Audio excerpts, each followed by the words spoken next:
सब बातों के लिए धन्यवाद करें। जब हमारे पास कुछ नहीं था तो वो हमारे लिए यहोवा हीरे बन गया। जब हम बीमार थे वो हमारे लिए यहोवा राफा बन गए। जब हम हारे हुए महसूस कर रहे थे तब वो हमारे लिए दिशा देने वाला यहोवा निश्चय बन गया। आइए हम सब बातों के लिए धन्यवाद करें, उस पवित्र नाम को ऊंचा उठाइए। क्या हम तैयार हैं उसकी स्तुति करने के लिए, उसकी आराधना करने के लिए, हमारे मुखों के द्वारा उसकी तारीफ करने के लिए? क्योंकि वो जो सच्चे मन से उसकी आराधना करते हैं उसको वो ढूंढ रहा है। वो हमारी स्तुति पर विराजमान होने के लिए तैयार है।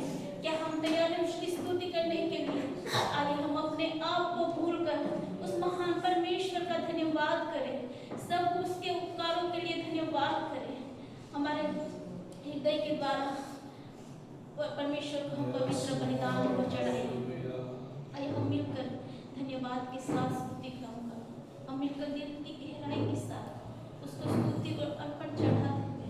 आइए हम उसकी स्तुति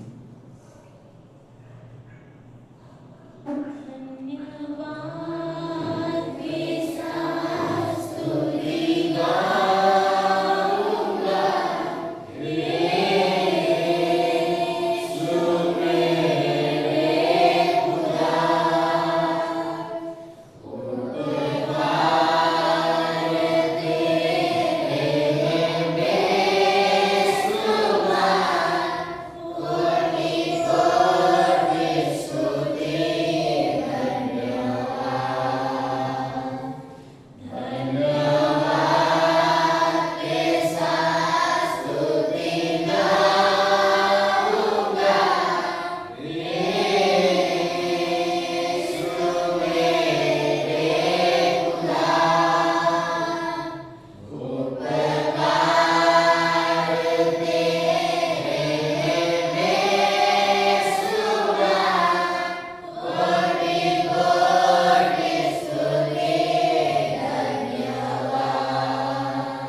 सर्वशक्तिमान परमेश्वर है, वही राजाओं का राजा, वही प्रभुओं का प्रभु है। हालेलुया। धन्यवाद प्रभु, हालेलुया। सब बातों के लिए खुदा हालेलुया। आज प्रभु हालेलुया, हर एक भारत के कोने कोने में प्रभु हालेलुया की आराधना होने वाली प्रभु, एक तो परमेश्वर कई लोग प्रभु हालेलुया बाप से खिलाने पाए प्रभु, एक तो परमेश्वर कई लोग सन्नास के गड्ढे में से ओ पिता परमेश्वर आपके अनुग्रह से बचा ले जाने पाए प्रभु हालेलुया, एक तो परमेश्वर हालेलुया जो यीशु नाम की राह देख रहे हैं, जो छुटकारे की राह देख रहे हैं, उनके पास यीशु नाम हालेलुया। सारे भारत के कोने कोने में प्रभु यीशु के नाम से प्रभु हालेलुया ये आत्मा शामत उतर आने पाए प्रभु हालेलुया, और खुशी का चमत्कार होने पाए प्रभु हालेलुया। अरे आराधना में तो हम आपका तो हाथ में शोभते हैं, अरे आराधना को हर एक विश्वास भाई बहनों हम आपका हाथ में शोभते हैं, और भूत बेधारी हमारे देश को उतरने पाए प्रभु, एक तो परमेश्वर हमारे देश को बचाने का हालेलुया, हर पाप बंधक से हर श्राप के बंधक से छुड़ाने का हालेलुया। ओ शाखा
आत्मा से भरकर सच्चाई से परमेश्वर की हम स्तुति करें।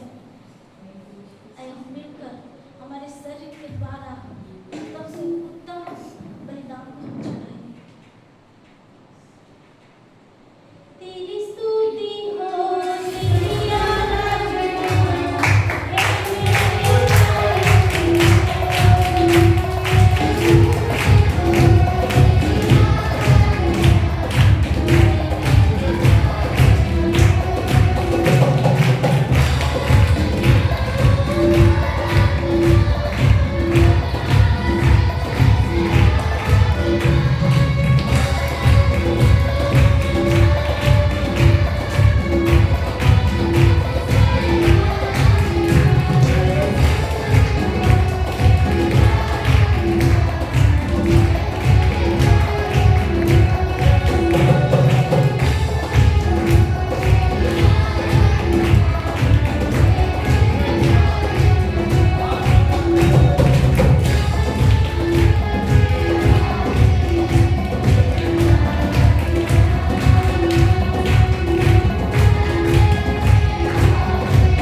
उस नदी में हम तैरने पाए, उस नदी में से हम पीने पाए कि वो जीवित जल हमारे अंदर एक जीवन का सोता बन के उमड़ने पाए। आइए मिलकर गाएंगे, ले चल मुझे, तू है जहाँ, ले चल मुझे। ले चल मुझे, ले चल मुझे, तू है जहाँ,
તે વચન અમે સાંભળવા માટે નહીં પણ પ્રભુ ઈસુ હરેકના જીવનમાં પ્રભુ ઈસુ વચન કામ કરે એવું થવા દેજે શ્રી પિતા.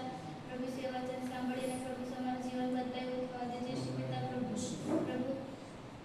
આવી જ રીતે પ્રભુ ઈસુ અમને મદદ કરજે શ્રી પિતા. પ્રભુ ઈસુ વચનોને પ્રભુ ઈસુ સાંભળીને પ્રભુ ઈસુ સારી રીતે બીજાને શીખવનારા બની પ્રભુ ઈસુ બીજાને પણ પ્રભુ ઈસુ બદલી એવું થવા દેજે. મારી પ્રાર્થના તો તમે પ્રભુ ઈસુ સાંભળજો માને કરજો બાબા.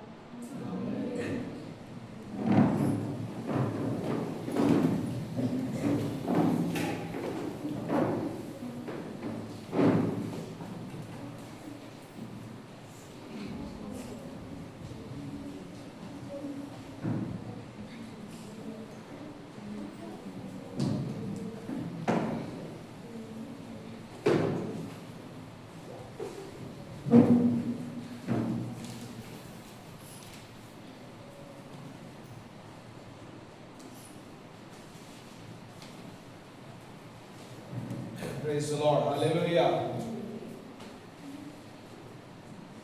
यीशु मसीह के नाम से मैं आपका स्वागत करता हूं इस जगह पर।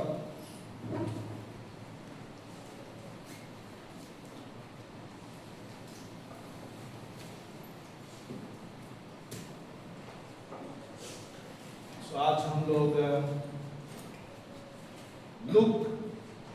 लूका रचित सुसमाचार उसको हम अभ्यास करने वाले हैं। मत्ती 4 सुसमाचार है। 4 सुसमाचार में मत्ती ने यीशु को एक राजा के रूप में प्रकट किया, ओके। और उसके बाद मरकुस आता है। मरकुस यीशु मसीह को एक सेवक के रूप में, दास के रूप में प्रकट करता है। और ये जो लेखक है उसके बारे में लूक कोलोसी 4 और 14 के अनुसार लेखक जो है वो क्या है? एक डॉक्टर है, चिकित्सक, वैद्य है, ओके। उसके बाद वो पौलुस के साथ, जो प्रभु का सेवक था, पौलुस के सहकर्मी था, तो इसके मिशन यात्रा में वो हमेशा लूक उसके साथ था। और ये लेखक जो है गैर यहूदी, यानी कि यहूदी नहीं था, लेकिन यहूदी न होकर भी मसीह पर विश्वास रखता था। और उन्होंने लूका का सुसमाचार और प्रेरितों के काम, ये 2 पुस्तक लिखी है। लूक और प्रेरितों के काम, ये किताब दोनों लिखी है, ओके। लिखने का तारीख करीबन 60 से 62 ईस्वी सन है, यानी कि पहले शताब्दी में ये लिखा गया है, ओके। तो यहाँ पर लूक जो है उसका मुख्य विषय जो यीशु मसीह मनुष्य का पुत्र, ओके, जो सब मनुष्य के लिए उद्धार लाने आया है। तो उसका मुख्य विषय क्या है? यीशु मनुष्य का पुत्र। मत्ती कहता है राजा, मरकुस कहता है दास, और लूका कहता है मनुष्य का पुत्र, ओके। तो मनुष्य का पुत्र यीशु मसीह इस संसार में क्यों आया? तो वहां लिखा है कि सब मनुष्य के उद्धार के लिए आया। और दूसरा विषय भी है यीशु का करुणा भरा प्रेम, खोए हुए और खोज और उद्धार, गरीबों, पीड़ितों और तिरस्कार के लोगों के ऊपर प्रभु ने दया किया, प्रार्थना, पवित्र आत्मा और परमेश्वर का राज्य और सभी का उद्धार, ये भी विषय है। तो यहाँ पर मुख्य बातें हम लोग लूक में देखेंगे, और वो है यीशु मनुष्य के पुत्र के रूप में उसकी विशेषताएं क्या है, ओके। अलग अलग संसार में मनुष्य हुए, ओके, भगवान हुए, देवता हुए, लेकिन यीशु भी जब यह पृथ्वी पर थे तो मनुष्य के रूप में हमारे बीच में आए, तो उसकी विशेषता क्या थी? तो पहली विशेषता लूक प्रकट करते हैं पूर्ण मानवता, परफेक्ट ह्यूमैनिटी, ओके। तो बाइबल में बहुत जगह पर लिखा है उसका क्यों वो संपूर्ण मनुष्य था, ओके। तो लूक उसका 2 और 7 में लिखा है, और उसके यहाँ एक पुत्र हुआ, यानी कि मरियम और यूसुफ के वहां एक पुत्र का जन्म हुआ, यानी कि यीशु मसीह वो क्या है?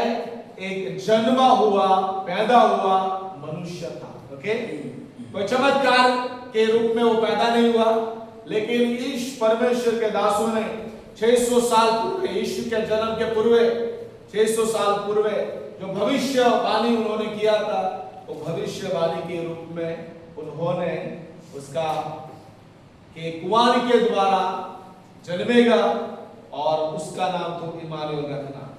तो यहाँ पर पुत्र का जन्म होता है नॉर्मल तरीके रीति से, एक स्त्री के शरीर में। ओके, वैसा यीशु का जन्म हुआ।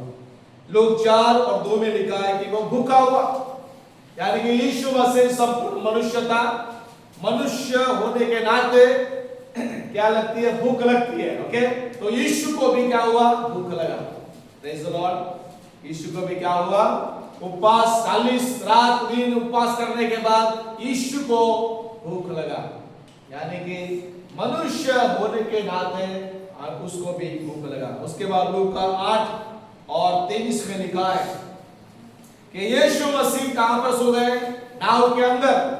यीशु मसीह इतने थके हुए थे कि वो नाव पर सो गए, यानी कि यीशु मसीह 100% परमेश्वर थे और 100% मनुष्य थे, यानी कि यीशु भी सो गए। यानी कि मनुष्य की क्रिया क्या होती है? जब वो रात को सोता है, थक जाता है तो वो सोता है। तो यीशु भी मनुष्य होने के नाते सो गए। लोग 42 और उसका 44, 22 का 44, उसका पसीना लहू की बूंदों के समान टपकता था, यानी कि यीशु मसीह को भी पसीना आया। यानी कि मनुष्य होने के नाते क्या हुआ? जब वो प्रार्थना कर रहे थे, दुख और पीड़ा से भरे थे, संसार का पाप का बोझ उस पर डाला गया, तब यीशु का पसीना इतना दर्द था कि उसका पसीना लहू बन गया। ओके, वैज्ञानिक कारण यह है कि जब किसी व्यक्ति को ज्यादा दर्द होता है, ज्यादा पीड़ा होती है, ताड़ना होती है, तब उसका पसीना लहू के समान हो जाता है। ओके, तो यहां पर भी वही था यीशु मसीह का हाल, बराबर, कि वो मनुष्य के रूप में थे, जो सहन था, जो पीड़ा थी, ताड़ना थी, वो उसके बियॉन्ड थी, सहन करना से ज्यादा थी, और इसीलिए उसका पसीना लहू के बूंदों के समान टपकता था। लूका 23 और उसका 46, हे पिता, मैं अपनी आत्मा तेरे हाथों में सौंपता हूं। एक मनुष्य होने के नाते वो प्रार्थना कर रहा है, क्रूस के ऊपर लटका हुआ यीशु मसीह प्रार्थना कर रहे हैं कि हे पिता, मैं अपनी आत्मा तेरे हाथों में सौंपता हूं। तो यहां पर पहली बात, पूर्ण मानवता यीशु के अंदर दिखाई दे रही है। यीशु ने मनुष्य के हर अनुभव, दुख, कमजोरी, भूख, थकावट, मृत्यु को सहा ताकि ये हमारी मानवीय कमजोरी को पूरी तरह से समझ सके।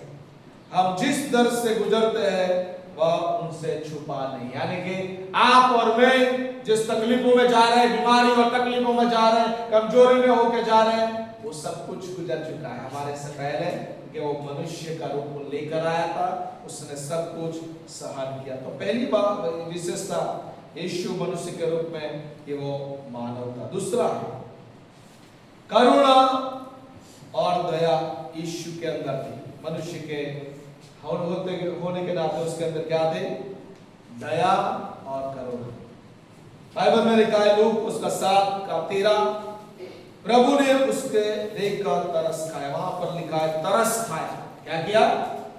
दया, तरस दिखाता है। ओके, लूका 5 12 से 13, यीशु ने जब पुड़ी को छूकर चंगा किया वहां पर, तो उस जमाने में कोढ़ का बीमारी जो है वो कैसा था? अशुद्ध था। उसको गांव के बाहर, शहर के बाहर ऐसे लोगों को रखा जाता था।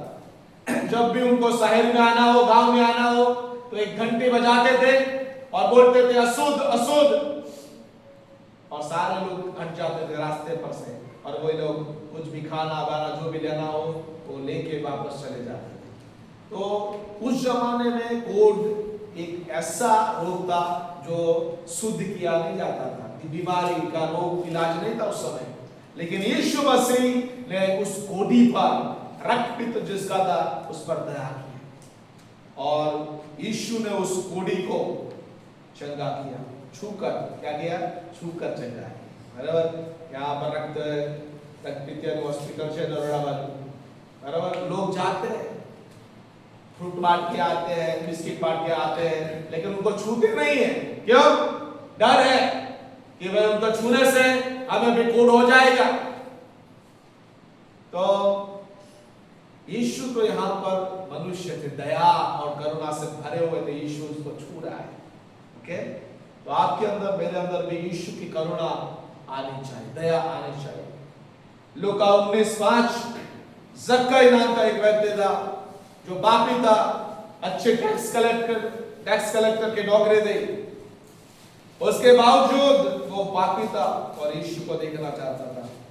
और यीशु ने उसको बोला, जल्दी नीचे उतर क्योंकि आज मुझे तेरे घर रहना है। यीशु पापियों पर दया करता है। हालेलुया। ऐसा पापी जो रुस लेता है, लाच लेता है, रुश्वत लेता है, ऐसा पापी जब उसका परिवर्तन हुआ, उसने कहा कि मैं आधी संपत्ति गरीबों को मैं दे देता हूं। उसने कहा कि मैं जिसके पास से मैंने लाच रुश्वत से पैसा लिया उसका 4 गुना मैं वापस देता हूं। तो यीशु ने जक्कई के जीवन में आ गए, उसके घर में आ गए। लूका 23:34, हे पिता उन्हें क्षमा कर। ऐसी प्रार्थना किया, इसके लिए प्रार्थना किया कि वो लोग नहीं जानते प्रभु क्या कर रहे हैं। ओके, स्तेफनोस ने भी ऐसी प्रार्थना किया।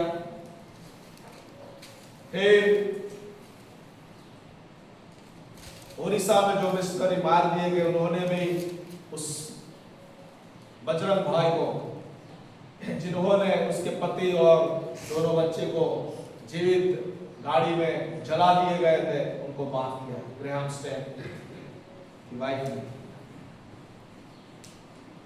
और अमेरिका में अभी एक घटना हुआ कि एक पास्टर को, सेवक जो सोशल वर्क करता और पास्टर भी था, उसको गोली से मार दिया गया। लेकिन उसकी पत्नी ने कहा, पूरे 30,000 के लोगों के बीच में स्टेडियम में, और उसने भाषण दिया। उसने कहा कि मैं, जिसने मेरे पति को गोली से मारा उसको मैं माफ करती हूं।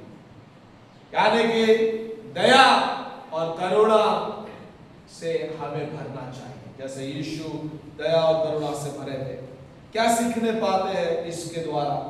मसीह की दया सीमाहीन है, वह टूटी आत्माओं, पापियों और जरूरतमंदों को अस्वीकार नहीं करते। उनका प्रेम उन लोगों पर सबसे अधिक बहता है जो दुनिया की नजरों में तुच्छ है। ओके, यीशु ऐसे लोगों को दया और प्रेम बताता है जो संसार के नजर में वो कुछ भी नहीं है। तीसरा गुण यीशु के अंदर था, वो था प्रार्थना का गुण। प्रार्थना का जीवन यीशु का था। जब यीशु पृथ्वी पर थे, वो प्रार्थना करने वाले व्यक्ति थे। हालेलुया।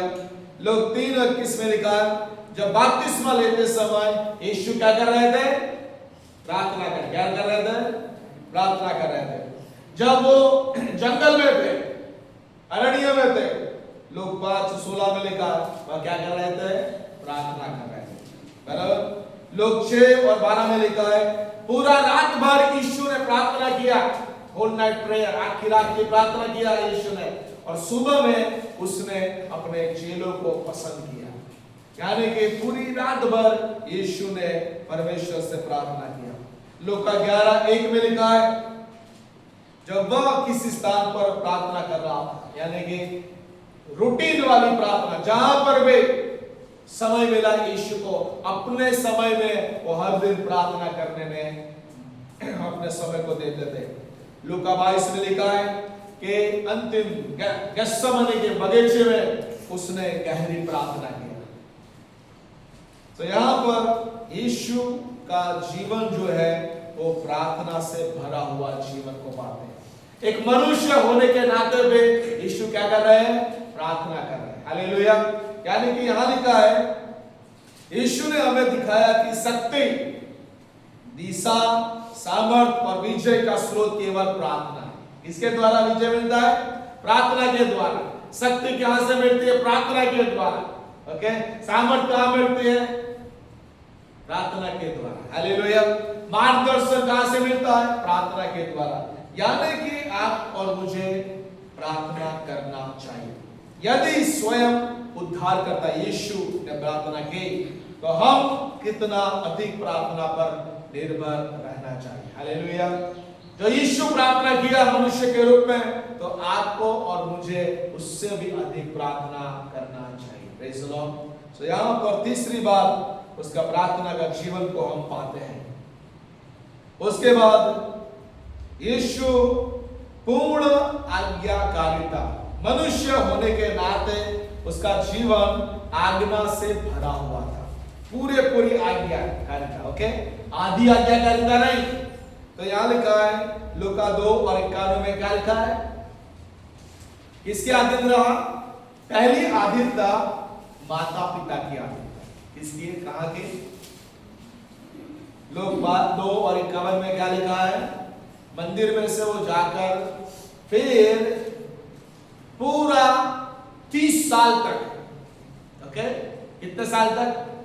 30 साल तक वो माता पिता के अधीन रहे। उसके माता पिता कौन थे? यूसुफ, मरियम। और उसका पिता का बिजनेस क्या था? सुथार था।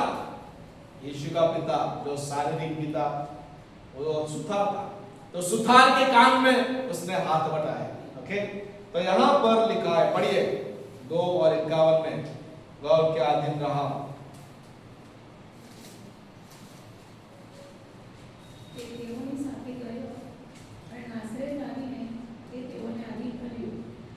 यहाँ पर यीशु मसीह उनके अधीनता, यानी कि पूर्ण अधीनता, माता पिता की अधीनता आपको और मुझे रखना चाहिए। ओके, आपके मम्मी पापा का कहना मानना है, जो भी वो कहते हैं आपको करना चाहिए। हालेलुया। क्योंकि माता पिता की अधीनता बहुत जरूरी है, क्योंकि यीशु मसीह भी पूरा 30 साल तक सेवा नहीं किया, तब तक वो यीशु मसीह अपने माता पिता के अधीन रहे। दूसरी अधीनता लूका 4:1, पवित्र आत्मा की अधीनता। ओके, जहां पवित्र आत्मा यीशु को ले गया, जंगल में ले गया, यीशु मसीह वहां पर गए, मंदिर में ले गए, वहां पर गए। हालेलुया। पवित्र आत्मा की अधीनता हमारे जीवन में होनी चाहिए। पवित्र आत्मा में हमें प्रार्थना करना चाहिए। पवित्र आत्मा जो भी कहता है उसे हमें करना चाहिए। पवित्र आत्मा की अधीनता में हमें प्रार्थना करना चाहिए। जहां पर वो ले जाता है वहां ले जाना, हमें जाना चाहिए। पवित्र आत्मा की अधीनता बहुत बहुत जरूरी है इन दिनों में। ओके, और तीसरी अधीनता लूका 22 और उसका 42 में लिखा है, पिता की अधीनता। मेरी नहीं परंतु तेरी इच्छा पूरी हो। यानी कि यीशु ने इस पृथ्वी पर मनुष्य के रूप में जो कुछ भी किया वो अपने पिता की इच्छा के अनुसार किया। ओके, तो तीसरी अधीनता किसकी है? परमेश्वर पिता की अधीनता है। हालेलुया। तो आपको और मुझे भी किसको अधीन रहना है? माता पिता के अधीन रहना है, पवित्र आत्मा के अधीन रहना है, और परमेश्वर पिता की इच्छा के अधीन रहना है। परमेश्वर पिता की इच्छा क्या है? हम सब लोग यहाँ पर पवित्र जीवन जिए। परमेश्वर की इच्छा क्या है? हम यीशु की इच्छा के अनुसार, इसकी योजना के अनुसार प्रार्थना करें। हालेलुया। उसकी इच्छा क्या है? कि हमारा जीवन इस पृथ्वी पर उसके पुत्र के समान हमारा जीवन होने पाए। यानी कि उसकी इच्छा जो भी है आज हमें उसको पूरा करना है। क्या हम सीखते हैं? यीशु की आज्ञाकारिता के द्वारा। यीशु की आज्ञाकारिता ने हमें दिखाया कि परमेश्वर की इच्छा कठिन हो सकती है, पर वही सबसे उत्तम है। सच्ची आध्यात्मिकता आज्ञाकारिता में प्रकट होती है, न कि भावना में। ओके, तो आपको और मुझे पूर्ण रूप से उसके अधीन होना चाहिए। पांचवी बात, यीशु का स्वभाव जो गुण है, संबंध निर्माता, संबंध को बनाने वाला। यीशु मसीह कौन थे? मनुष्य के रूप में संबंध को जोड़ने वाले, बनाने वाले थे। ओके, तो यहां पर लूका 5:29 में लिखा है, यीशु करो के लेने वालों के साथ भोजन करते हैं, यानी कि कर लेने वाला, चुंगी लेने वाला जो था उसके साथ भी यीशु क्या करते हैं, अपने रिश्ते को बनाते हैं।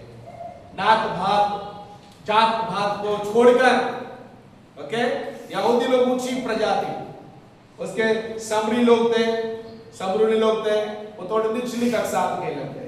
लेकिन यीशु मसीह उन दिनों में पापियों के साथ यीशु मसीह बैठे।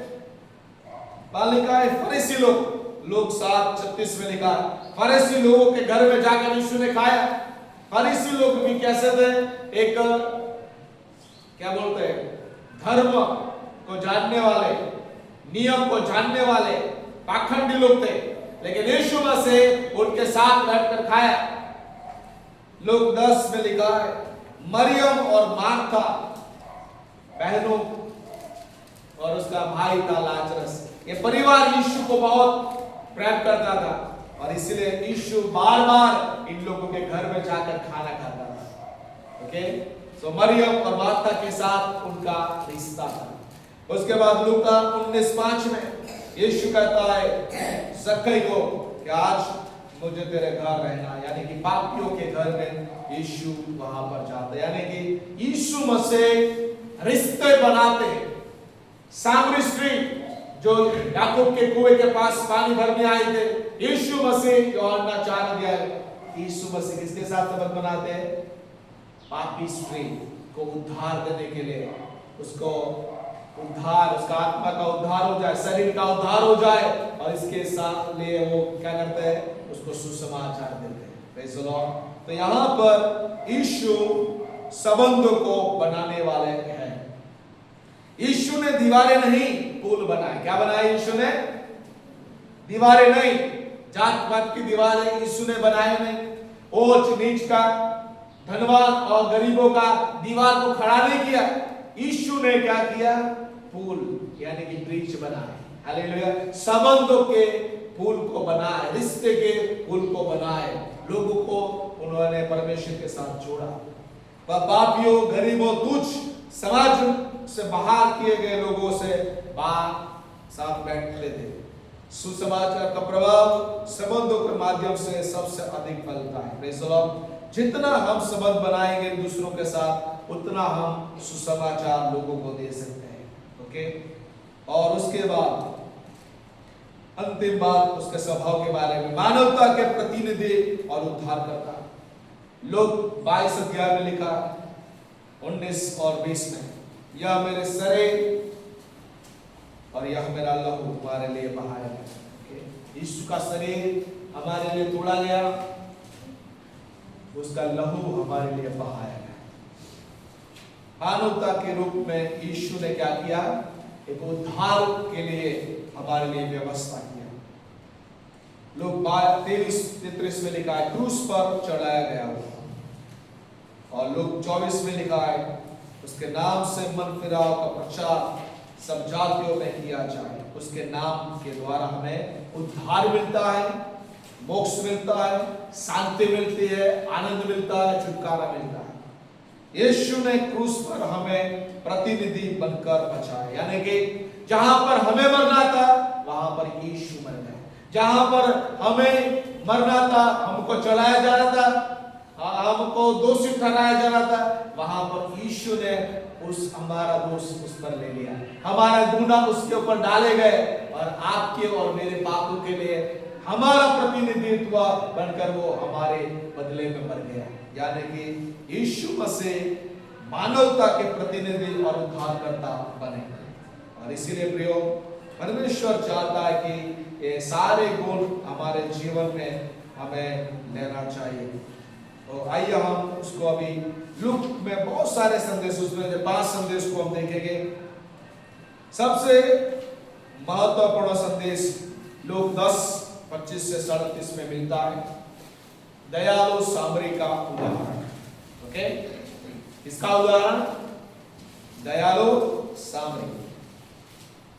इस दृष्टांत में यीशु बताते हैं कि पड़ोसी वह नहीं है जैसे समाज कहे, बल्कि वह है जो जरूरियात के लिए रुकता और दया दिखाता है।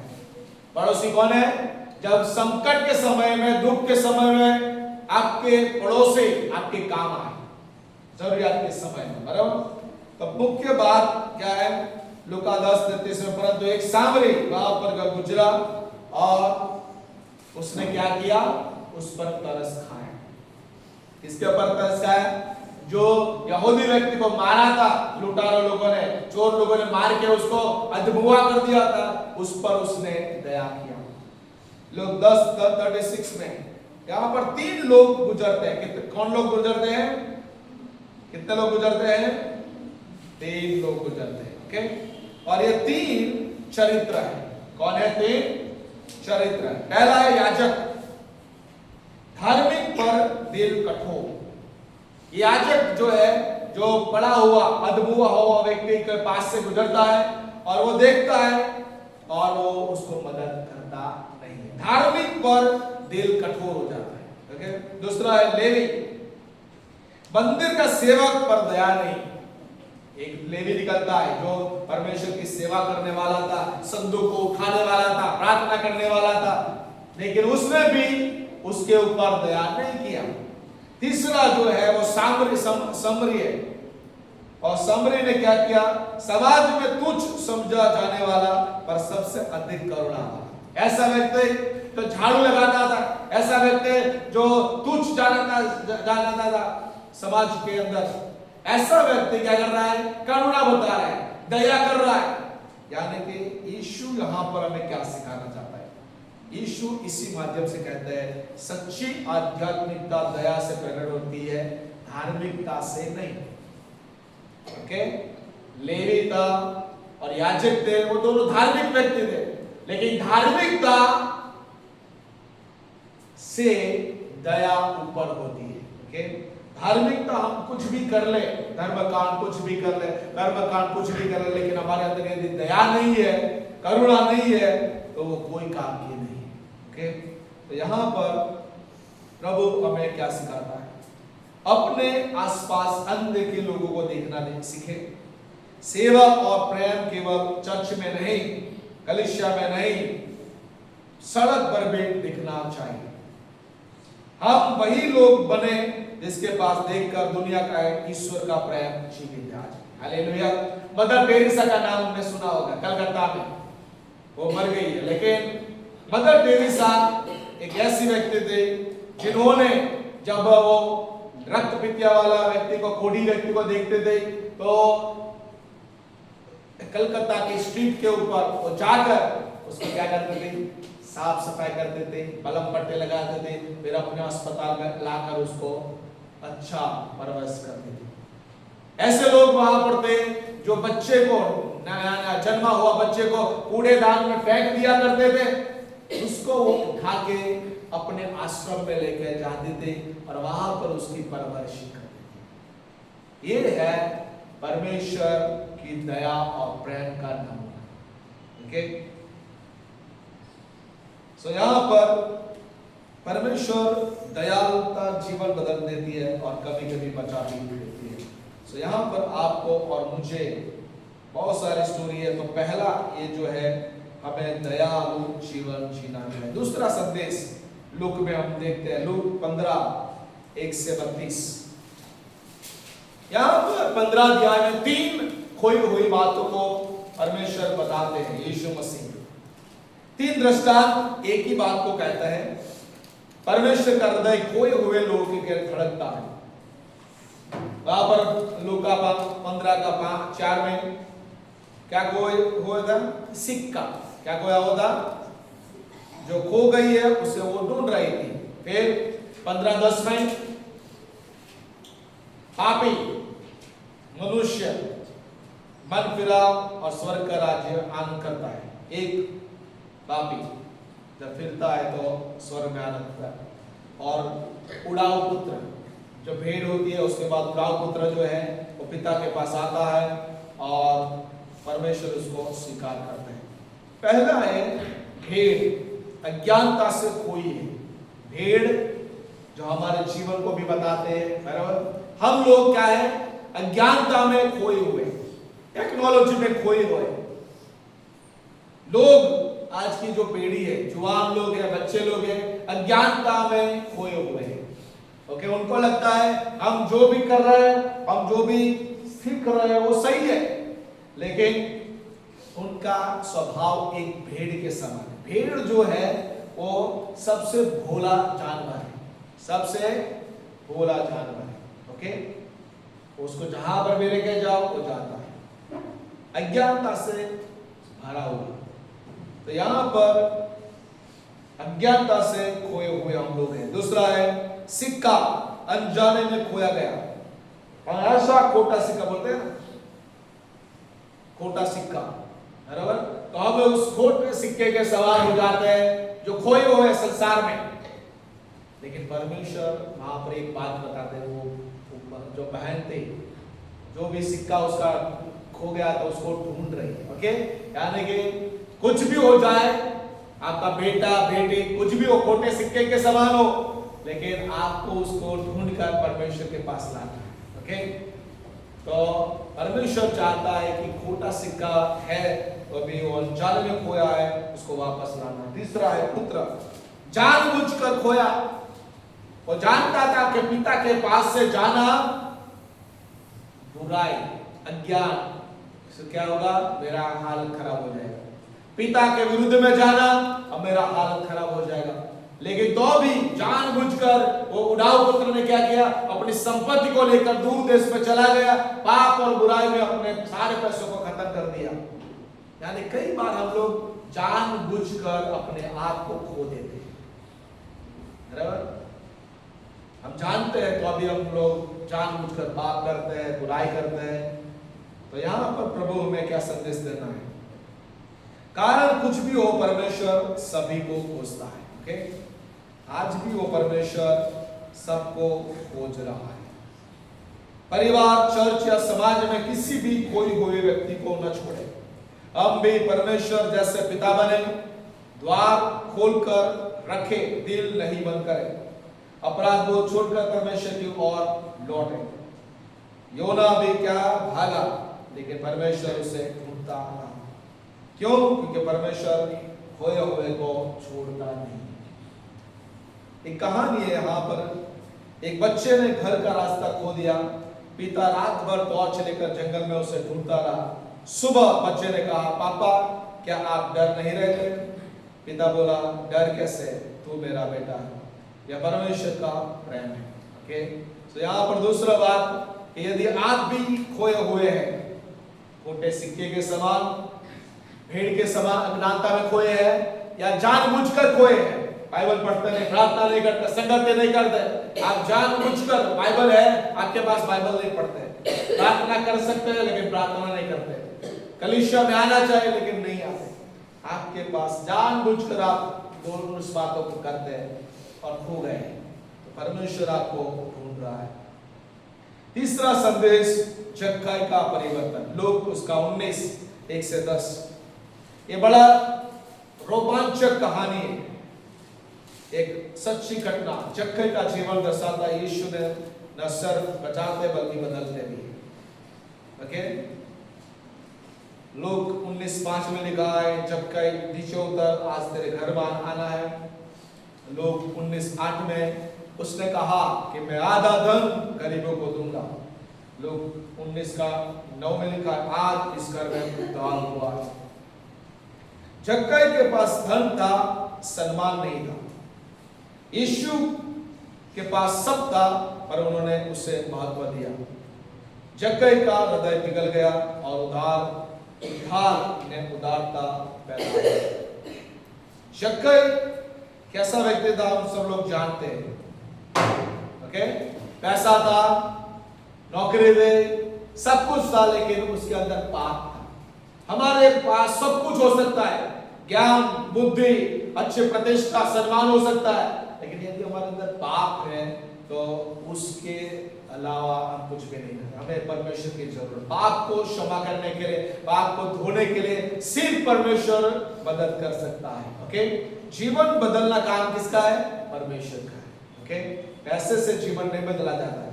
ओके, रोटी मकान किसी को दे दिया, उसके द्वारा उसका जीवन नहीं बदलता, उसका स्वभाव नहीं बदलता। जीवन बदलने का काम किसका है? परमेश्वर का। ओके, जब हम सच में यीशु से मिलते हैं तो वो परिवर्तन दिखता है। गलत पैसे, गलत आदतें, गलत रास्ते छोड़ता पड़ता। यीशु के पास जब जक्कई आया, जक्कई ने कहा कि मैं आधी संपत्ति गरीबों को दे देता। उसका मन जो रिश्वत लेता था, लांच लेता था, उसने कहा मैं 4 गुना सबको लौटाता हूं वापस। यानी कि गलत पैसे, गलत आदतें, गलत रास्ते हम छोड़ देते हैं। जब यीशु के पास आते हैं, ये सारी बातें हमारे जीवन से चली जाती है। ओके, कई बार एक गाना है कि भाई देश बदला, भेष बदला, न भेष न बदला तो अभी ठीक है, लेकिन दिल का बदलना जरूरी है। अरे तो कई बार भेष बदलना, भाषा नहीं बदलती कई लोगों, वो नहीं, लेकिन उससे बढ़कर हमारा दिल का परिवर्तन होना जरूरी है। ओके, ईमानदारी, उदारता ईसाई चरित्र है, मसीह का चरित्र, लोगों का, विश्वासियों का चरित्र है।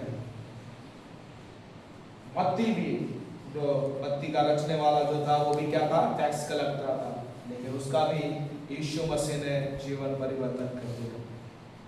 ओके, सो यहाँ पर तीसरा संदेश, चौथा संदेश, धनी और लाजरस। लोग उसका 16 अध्याय 19 से 31। ये बड़ा अद्भुत कहानी है। यीशु मसीह उसको देते हैं, धनवान है एक, और एक लाजरस जो गरीब है, भिखारी है। यहां पर 2 बातों, यहां दृष्टांत संसार और अनंत जीवन का बड़ा अंतर दिखता है। धन अस्थायी है पर आत्मा अनंत है। मुख्य पद है लोग 16:25, तूने अपनी भलाई वही पा ली थी। यीशु परमेश्वर कहते हैं। लूका 16:26, हमारे और तुम्हारे बीच में बड़ी खाई। ये सारे वाक्य अब्राहम बोलता है। यहां पर 2 जीवन है, धनी बाहर से समृद्ध, अंदर से खाली। ओके, और लाजरस बाहर से गरीब, अंदर से परमेश्वर का। तो धनवान के पास अच्छा कपड़ा था, अच्छा खाता पीता था, उसके जो पे जो बड़ी क्या बोलते हैं टेबल था, भोजन का टेबल था, उससे जो गिरता था, भोजन गिरता था, वो लाजरस खाते थे, कुत्ते लोग खाते थे। इतना धनवान था वो, लेकिन अंदर से वो खाली था, परमेश्वर नहीं था। ओके, तो लाजरस जो गरीब था, भिखारी था, और वो धनवान के जो प्लेट से गिरा हुआ खाना वो खाता था, लेकिन उसके अंदर क्या था? परमेश्वर था। क्या था उसके अंदर? परमेश्वर था। अंत में क्या हुआ? लाजरस ऊपर गया, धनी नीचे गया। कहा जाया? धन नहीं, हमें दिल की जरूरत है। यहां पर जो बातें सीखते हैं जीवन में, हम आराम के पीछे नहीं, परमेश्वर के पीछे भागे। आत्मिक जीवन में निर्देश करें, प्रार्थना, वचन, दया। मृत्यु के बाद भी जिंदगी लेके आज तैयारी करें। मृत्यु के बाद भी एक जीवन है। ओके, यहां मरना, यहां पर मरने के बाद परमेश्वर ने एक जीवन हमारे लिए रखा है। ये संसार में हम लोग कितना जीवन जीते हैं? 70 या 80 साल, बल के कारण। अच्छा खाया पिया, अच्छा तंदुरुस्ती है तो 70 साल 80 साल आप जी सकते हैं। परमेश्वर का अनुग्रह आपके ऊपर है तो आप 120 साल जी सकते हैं। ओके, लेकिन यहां पर मृत्यु के बाद एक जीवन है। परमेश्वर ने इस पृथ्वी के ऊपर समुद्र में एक बूंद के समान जीवन हमें दिया है, लेकिन 1000 साल का राज्य, उसका जीवन हम लोग वहां पर जिएंगे। यानी कि आपको और मुझे परमेश्वर मृत्यु के बाद भी हम उसके साथ जी सकते हैं, और इसके लिए हमें तैयार करना है। सो यहाँ पर दुनिया का सबसे धनवान व्यक्ति ये कहता है, सबोपदेश 1:2 में, सब कुछ व्यर्थ है क्योंकि धन जीवन नहीं देता। ओके, एक अरबपति, उसका मरने की इच्छा क्या था? जब वो एक अरबपति था, अजोबपति, लाखों लाख करोड़ों रुपया उसके पास था। जब वो मर गया तो उसने क्या बोला? मेरे हाथ बाहर छोड़ देना। क्या बोला? क्या बोला?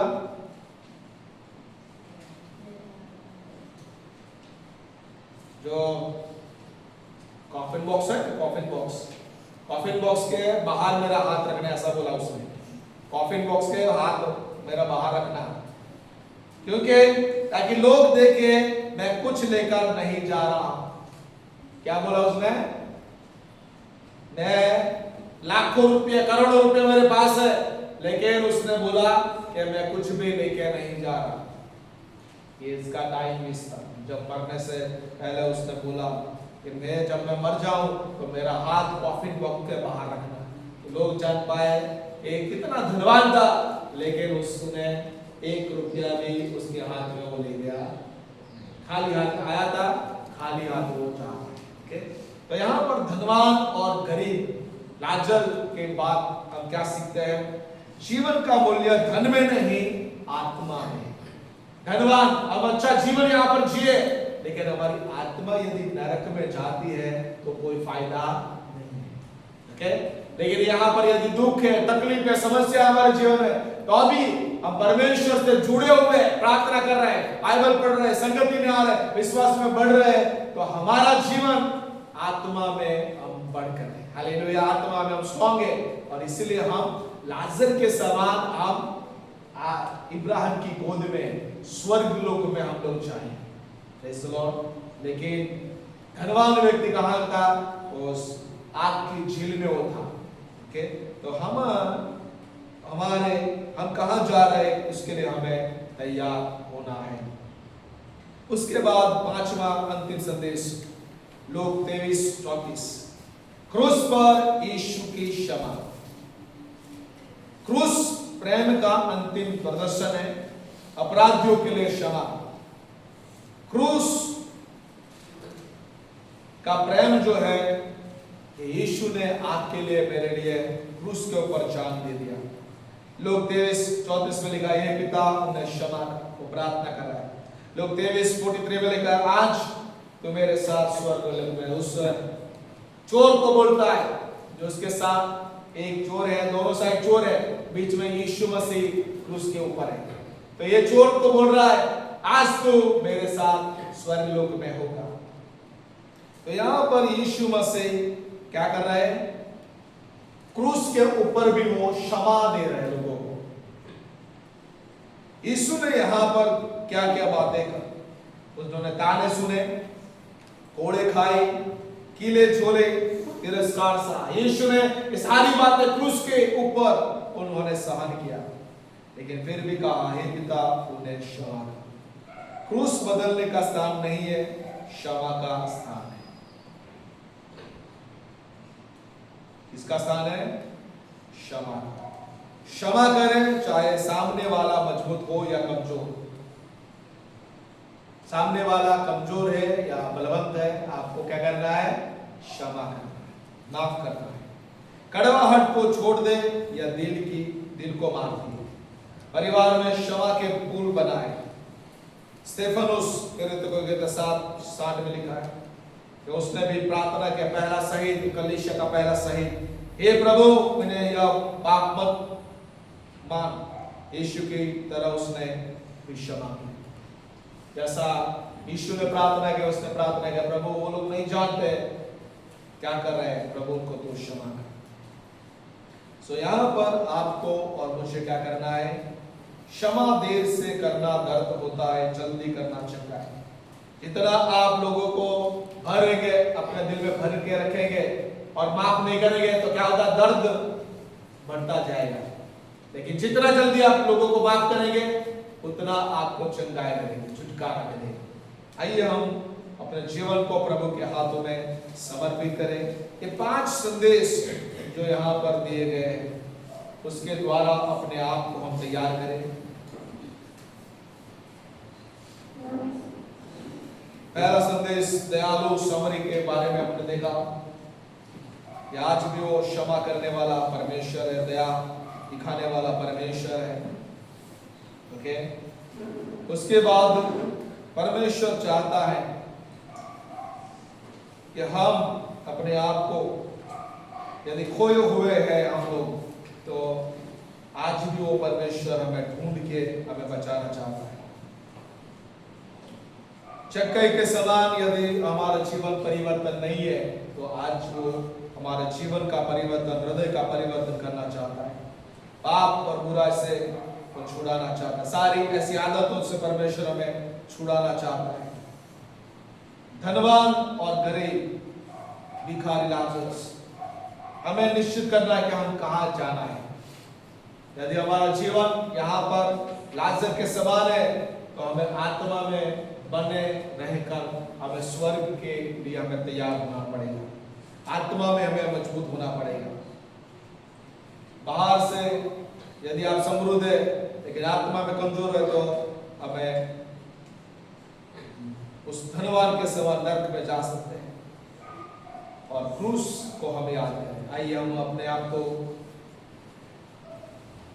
तैयार करें, अपने स्थान पर खड़े हो जाएंगे, प्रार्थना करें, आंखों को बंद रखेंगे, क्रूस की ओर अपने आप को हम देखेंगे। क्रूस में क्षमा है, क्रूस में दया है। जितना हम क्षमा करेंगे उतना हम चंगाई पाएंगे, छुटकारा पाएंगे। हालेलुया, धन्यवाद। आज हमें निश्चित करना है कि हम कहाँ जा रहे हैं। लाजर के समान हमें आत्मा में बलवंत होना है, परमेश्वर में हमें बलवंत होना है। बाहर से हम कुछ भी हो, लेकिन अंदर से आत्मा में हमें मजबूत होना होता है, क्योंकि वो हमें स्वर्ग के लिए तैयार करता है। बाइबल पढ़ना, प्रार्थना करना, संगति करना, क्षमा करना, दया दिखाना हमारा जीवन का एक भाग होना चाहिए। Hallelujah, hallelujah, hallelujah. वो दयालु सामरी के समान हमें दया दिखाना पड़ेगा। हालेलुया। प्रेम का जीवन हमें जीना पड़ेगा, क्षमा का जीवन हमें जीना पड़ेगा। Hallelujah, hallelujah. अनजान लोगों को भी हमें बचाना होगा।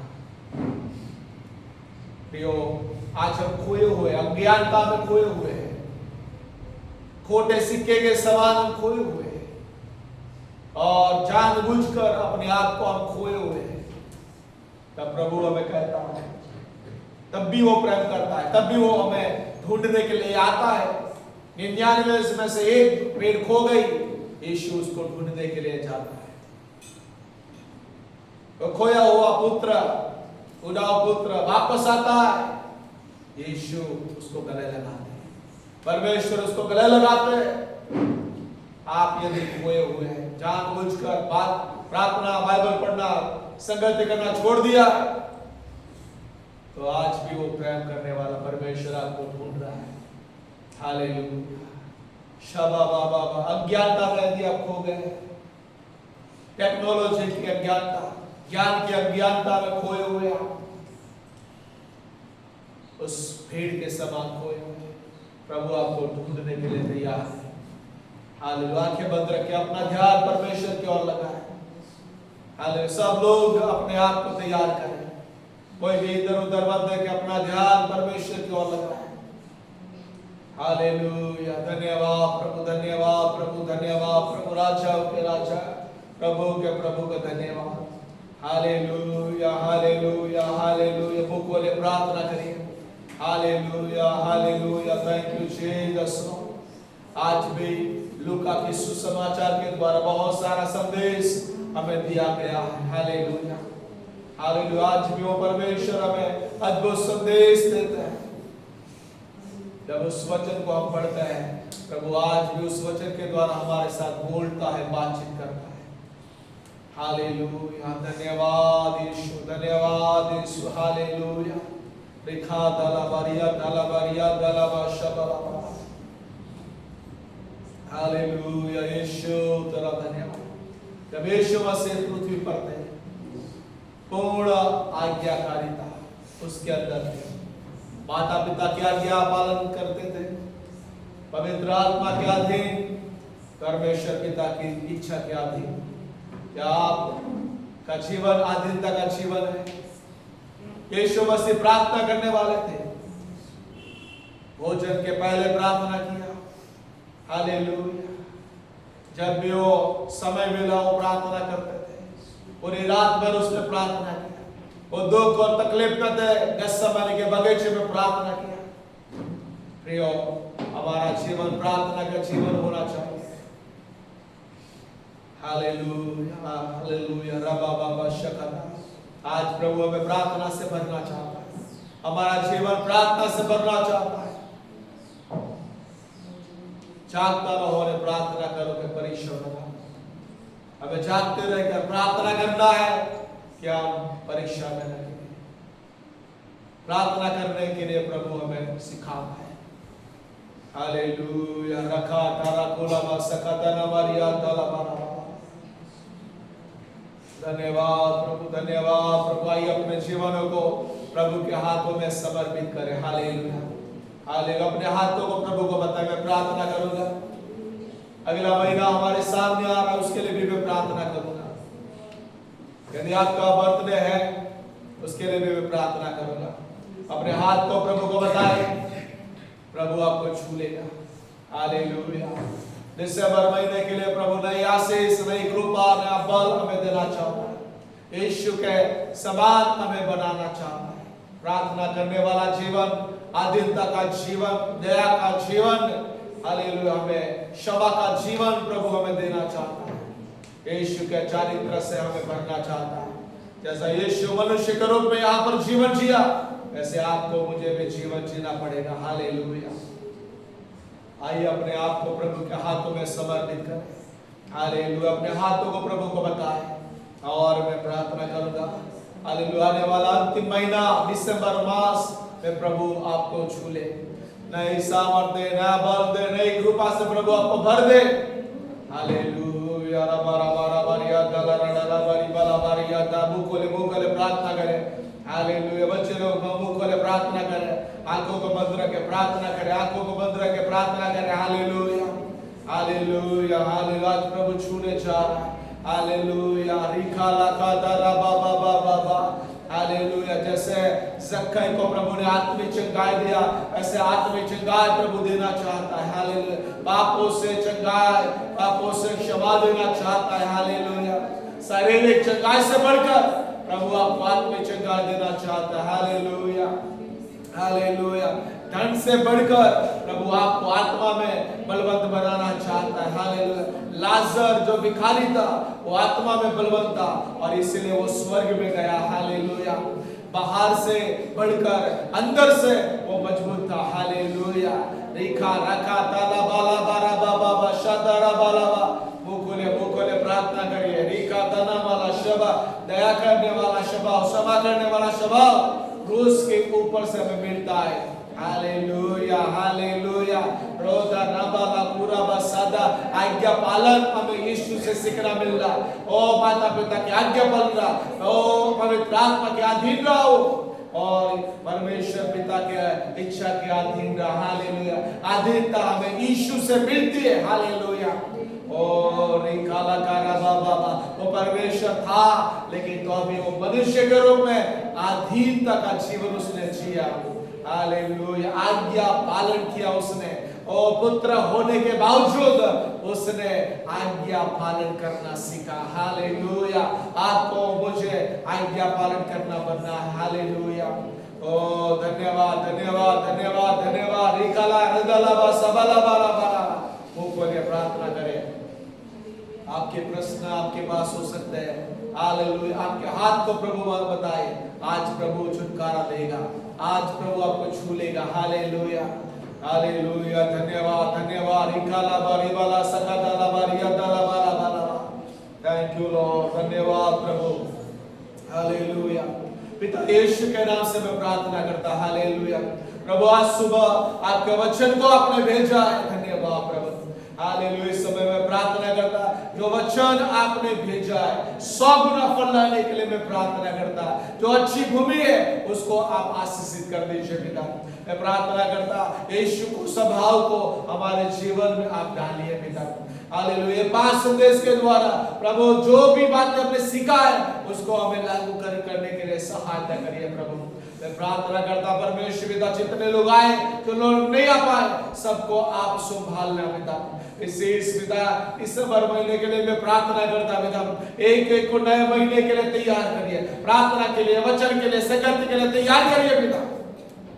तो पूरा महीना उनको संभालना, प्रार्थना में, वचन में, संगत में, विश्वास में बढ़ाना पिता। नया कृपा, नया सामर्थ, नया बल के साथ उनको आशीष देना मेरी प्रार्थना है।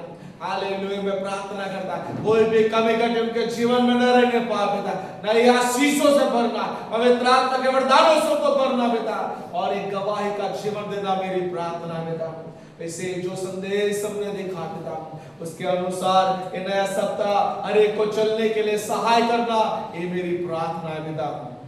मैं प्रार्थना करता पिता, दिसंबर मास के एक एक मिनट, सेकंड और आवर्स को आशीष देना पिता, हर एक को पिता नई कृपा से भर देना, नई आशीषों से भरना, नए सामर्थ से भरना पिता, पवित्र आत्मा के वरदानों से भरना, फलों से भर देना मेरी प्रार्थना है। कोई भी कमी घटी न रहने पाए पिता। हालेलुया। रे बाला कुरा बाला सकदाली आदरड़ा। मैं प्रार्थना करता पिता, एक नया सामर्थ, शरीर में नया बल देना मेरी प्रार्थना पिता। पिता जितने लोग यहाँ आए सबको आशीष देना पिता। पिता विशेष हम प्रार्थना करते हैं जो नए आए पिता, उनके जीवन में काम करना, उनके घरों में काम करना, उनके बेटी के जीवन को बदल देना, स्वभाव को बदल देना यीशु के नाम से। हालेलुया। रखा दलाबार याद करके जीवन को यीशु के नाम से बदलना, पापी में से संत बदलना, और उसका सारा बुरी आदत है, बुरा बात है, यीशु के नाम से टूटने पाए, कारण यीशु के नाम से छुटकारा पाए। हालेलुया। उसका जीवन बदल जाए। ओ यीशु नासरीत के नाम से आपके चंगाई और छुटकारा को रिलीज करते हैं, रिडेम्पशन को रिलीज करते हैं। हालेलुया। प्रार्थना करते हैं, बड़ा छुटकारा उस बेटे के लिए हम मांग लेते हैं पिता। हालेलुया। फिर से प्रभु हम सबको आपके हाथों में समर्पित करते हैं पिता। हालेलुया। हालेलुया। अब तक आपने संभाला, धन्यवाद प्रभु। आगे की सारे समय को आप आशीष दे रहे पिता। विशेष प्रभु जो वचन बोया गया उसमें 100 गुना फल लाने के लिए आप सहाय करना पिता। फिर से पिता आप सब लोग आपके वचन के अनुसार चलने के लिए हमें आप मदद करिए। आदर महिमा आपको देते हुए यीशु के नाम से आमीन।